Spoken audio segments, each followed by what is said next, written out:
Iba na yung mga topics. Nag-submit ka ba in the first place? Nag-submit ka ba? Dati nakailang baso ka. Nose ka na mo. Ay, Nose okay ka lang. mo eh. Pero yun ang next pa. Kaya di ba na? Nakailang padede ka.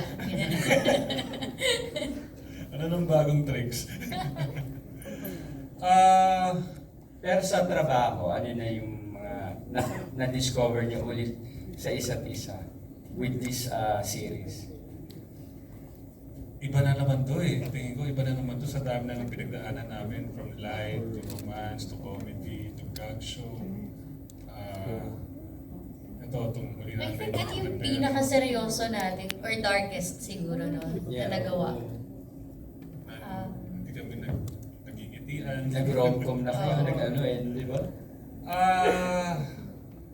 Magaling tong project na to para sa amin kasi mas natetest pa namin yung isa't isa. Gaya nga na sinabi ng Jerica kanina na hindi na kami yung tipo na magkakapaan pa paggagawa ng scene. Sa isang bitaw ng tono ng boses niya, parang maalam ko na kung paano ko sasabayan. Sa boses ko, alam niya paano sa delivery ko. Dito mas ano yun, mas na-challenge kami, mas lumabas yun. Dahil mas malalim yung problema eh. Mas malalim yung pinagdadaanan ng character ko. Marami kami lahat ng characters, maraming mga sikreto, may tsaka mga katotohanan na nasa loob lang nila lahat.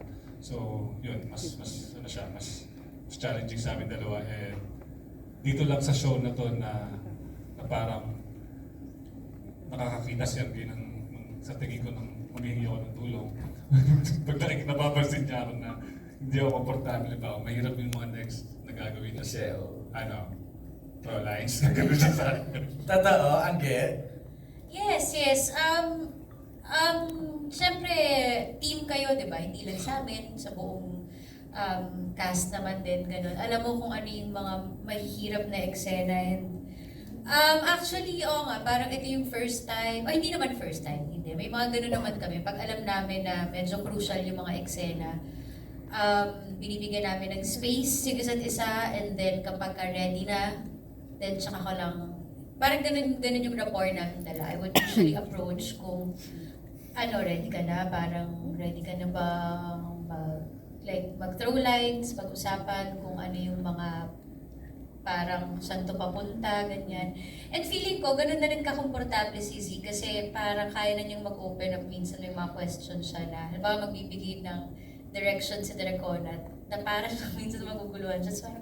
So ano yun? Anong gagawin ko? Hindi. Feeling ko ano ka lang. Mas ganito lang. Yung kalmado ka lang talaga. Tatay ka lang. Wala ka munang gusto ipakita. Alam mo yung gano'n? Siguro noon mas may ego pa na, naku baka pag nagtanong ako, sabihin hindi ko kaya yung eksena. And ngayon we're very comfortable with each other. Kahit ako ganun din ako sa kanya. Kapag may mga agam-agam ako parang, tama ba yun? Okay lang ba yung ginawa ko? Kasi nga siguro, parang package deal na kaming dalawa eh. Lagi na lang kaming nakikitang magkakasama sa isang project eh.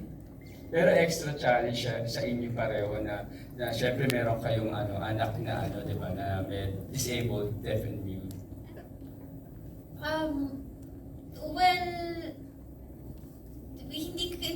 Siguro sa amin dahil nga masayahin kaming tao, hindi namin siya tinitignan negatively or hindi namin tinitignan, oh my God, ang hirap nito, hindi ganun. Mas asaran. Mas bilangan kami ng mga halimbawa ng sign language sa isang araw, gano'n. Hindi na nagbakal sa sign language. Ito, nagbabakal sa sign language. So, ginagawa namin magaan yung mga trabaho namin dahil mabigat siya and medyo may pagka-dark nga siya. Kaya hindi kami pwedeng magpalamon doon sa mga hirap na challenges na binibigay sa amin araw-araw. Okay, thank you. Z, may sasabihin ka ba? Thank you, Si and Angelica. For my last question, Bago na ako dito eh. Ang parang kaya mo lang gawin is just imagine, di ba? Anong level ng love yung meron pag nanay or tatay ka na. So, gagawin mo lang yun, i-apply mo lang yun, and then ikukutik lang yung director, di ba?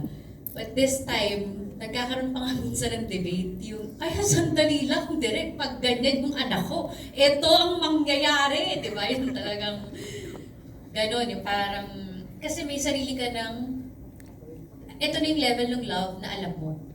So alam mo na kung paano makipagpatayan pala kapag yung anak mo yung inargabyado or anak mo yung pwedeng malagay sa pahamak. So I think yun yung natutunan ako on my side, yun yung natutunan ko. And kapag ka naman pinag-usapan yung asawa, tulad nung nangyari, ako yung experience ko nun sa Anne Mary na talagang gusto mong alagaan yung marriage mo dahil yun pala yung pwedeng mangyari sa pamilya mo kapag ka may masisira or pwedeng masira. So, yun.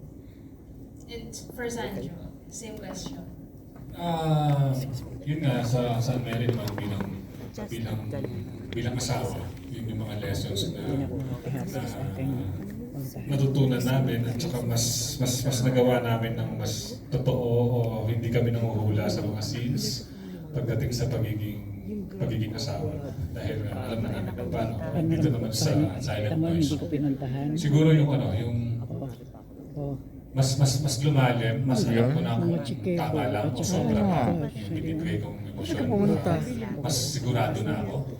Siguro dahil hindi lang ako nag-research or hindi ako nagbase sa kung paano Hindi ka ako nagpunta? nalagaan ng magulang ko Ako ngayon, o kung paano ako naka-experience ng Saan ka? nakakita yung ibang magulang para sa anak nila. Ako kasi ngayon mas naramdaman May ko na upa kasi sa kondo. iba rin yung experience. Yun naman pala. Puyat, di ba? Yung pagod, lahat na hindi mo naman yun, na hindi ko naman in-immerse nung gumanap ako bilang tatay dati sa mga roles ko. Ngayon na alam ko na yung patience na kailangan mo talagang pahabain at saka yung totoong experience sa buhay. Yun yung nagturo sa akin kung paano ko atakihin yung mga scenes ko lalo na sa mga sitwasyon pagdating sa mga ano. And your character here is Pagdating sa mga Go. Pag wala sa listahan, hindi naman hindi ako magtatanong. part doon. Baka tapusin na nakita ko si MJ. Ha? Ngayon na Baka nagawa ko tapusin. yung project na to, mas lumalim, di ba? Mas naging sensitive ako, mas naging aware ako sa mga dapat at hindi dapat pagdating sa pakikipag-usap o pagkasama ko yung character ni KD na Dev. Yun, maraming lessons at siguro mas naging humbling to para sa akin din na mas marami ako nalalaman pagdating sa kanila. and also Angelica, same question. Well, basically, same lang din naman. Ang sarap maging part ng isang bagay na ikaw yung nagbibigay ng boses para sa kanila. Ikaw yung nagpapakita ng mga paghihirap nila, yung minsan they feel na it's not fair. Minsan may mga bagay na hindi patas yung pakiramdam nila sa society natin. And ang sarap na ma-emphasize yun sa pamamagitan ng art na magamit yung ganitong platform para sa kanila. And I'm very, very proud to be part of it. Thank you so much. Thank you. Thank you, Aliana. Let's Bawal mag-keep ng secret. Pero merong mga secret na pwede mong i-keep, which is you can reveal eventually or you can tell your mom eventually. Yun yung mga surprise lang, di ba? May kinig ka na, may birthday surprise pala si mommy, ay si daddy and yung daughter ko for me, or sa friends niya. Parang hanggang doon lang yung kaya mong secret na parang pwede mong ibigay na example, di ba? So, parang, of course, wala naman akong iniisip beyond that na may mangyayaring hindi maganda sa buhay namin para magtago ako ng mga sikreto. So, parang hindi ko kayang sumagot on a personal level about sa ganyang klaseng secrecy. Yes. Or diba, parang kung buhay or ano mo na, yung reputation mo, yung mga ano, I think, dun pa rin tayo sa tama, laging sa tama. You've been always known for that. Hindi ka naman nagsinungaling ang gay ever. Yes. Oo, minsan nga napapahamak na ako sa pagiging sobrang open ko, di ba?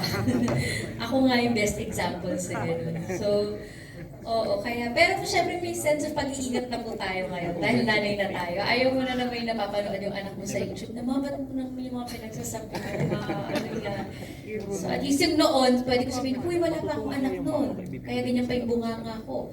Pero nung pinanganak kita, umayos ako. Diba? Pwede ba nating ayusin yung life natin? Galing! Z, ikaw naman. Oo nga, mahirap siya, pero actually, kahit isulat mo siya sa script, di ba?